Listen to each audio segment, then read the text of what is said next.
Manalangin tayo. Siyang naghahangad ng pagkupkop ng kataas-taasan at nananatili sa kalingan niyong makapangyarihan.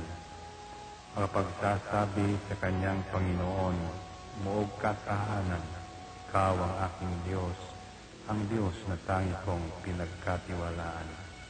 Ika'y liligtas niya sa panganib, sa umang nabitag, at kahit anumang mabigat na salot, di ka magdarana.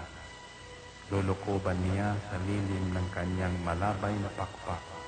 Sa kalinga niya ay natitiyak mo na ikaw ay ligtas. Iingatan niya at ipagsasanggalang pagkat siya'y tapat. Pagsapit ng gabi, di ka matatakot sa anumang bagay. Maging sa gagawing biglaang paglusob, pagsapit ng araw.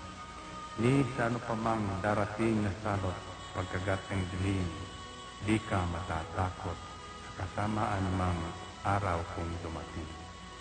Kahit na mabuwal sa iyong harapan ang 1,000 tao, sa iyong paligid ang bilang ng patay maging 10,000, di ka matatakot at natitiyak mo di ka maano. Ika'y nagmamasid at sa panunood iyong mamamasdan. Yaong masasama ay makikita mong pinarurusahan, sapagkat si Yahweh ang iyong ginawang tagapagsanggalang at ang pinili mong mag-iingat sa iyo'y kataas-taasan. Di mo aabutin kay mapahamak at walang darasal, kahit anong uring mga paghihirap sa iyong tahanan. Susubuin niya ang maraming anghel, silang susubaybay. Kahit saan dako ikaw maparoon, tiyak iingatan. Sa kanilang palad ay tatayo ka't silang magtataas, nang hindi masaktan ang mga paa mo sa batong matalas. Kahit ang tapakan mo ay mga leon, ahas na mabagsik, di ka maaano sa mga serpientes leyong mababangis.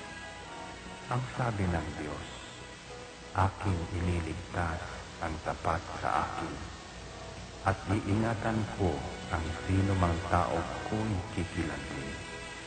Pag sila'y tumawag, laging handa ako na sila'y pakinggan.